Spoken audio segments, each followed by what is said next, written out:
ক্রিকেটেও শান্তি পাই না, আমরা ফুটবলেও শান্তি পাই না, আমাদের সব জায়গায় শুধু অশান্তি। কাবরেরা সরান ভাই, কাবরেরা সরান। ক্যাবেরা যদি কোচ থাকে তাহলে আমরা ওর পুত্তলিকায় স্টেডিয়ামে পুরাবো। সাতরে কেন 90 মিনিট খেলাইলো? সাত তো দৌড়াইতে পারতাছে না।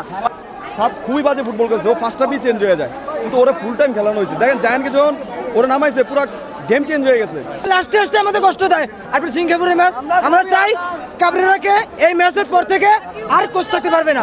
আমাদের কথা একটাই, দাবি একটাই, আমরা খুবই হতাশ ভাই, আমরা ব্যর্থ ভাই, ব্যর্থ। বাংলাদেশের প্লেয়ার আছে কিন্তু লিওনেল স্কলনি নাই, আছে গাম্বা ডাম্বা হাবেরার ক্যাবরেরা, যেটা খেলার বুঝে না, খেলার বুঝে না। জায়ানা সাদ লাস্ট 40 মিনিট খেলাটার ধরন দেখছেন, জায়ানার ফাহমিদুল ওই পাশে কিভাবে খেলার একটা অ্যাটাকিং মুহূর্ত ছিল, সমীর সহ হামজা কিভাবে তারা অ্যাটাকিং মুহূর্তে কিভাবে কোথায় যেয়ে বল নিতে হবে সবগুলো খেলা তারা দেখাইছে। কিন্তু ফার্স্ট দেখাতে যত হাম্বা ডাম্বা বসুন্ধরা নামিয়ে দিছে, এটা কি বসুন্ধরার অঙ্ক খেলাইছে? বাংলাদেশ ভালো খেলেছে, ঠিক আছে। আমার কথা হচ্ছে যারা সব সময় ক্যাপ খেলে বেড়ায় গ্রামে, তারা আবার জাতীয় দলে চান্স পায় কিভাবে? এটা হয়, এটা সিন্ডিকেট।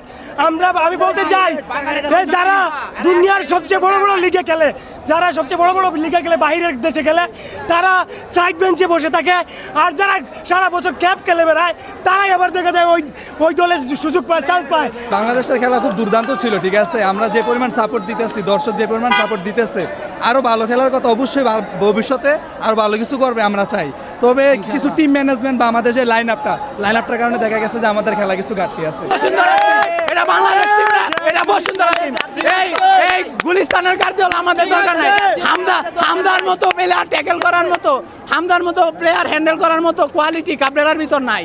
মনে হয় না কাবরেরা বুঝে যে ট্যাকটিক্স কি জিনিস। হয় জায়ান যে 15 মিনিট খেললো, ওর ইন বিহাইন্ড রান কিংবা ওর যে ক্রস গুলা ছিল, ওর কাটব্যাক গুলা ছিল, তাজরে তুললো, তাজরে তুলে সাদের রাইট ব্যাকে নিল, তা ওই সাদের তুললো না। লাস্ট গোলটা সাদের একদম একটা শিশু সুলভ মিস্টেকে গোলটা খাইছি। সর্বনিম্ন টিম সেই কোচ হওয়ার উপযুক্ত সে না। তার এমন কি লাভ আছে? বাংলাদেশ ফুটবল ফেডারেশন এমন কি লাভ আছে যে ওই ক্যামেরা এখনো থাকে? অটো ফিস্টার কোচকে সৌদি আরব বরখাস্ত করতে বাংলাদেশ কেন পারে না? বাংলাদেশ কেন পারে না?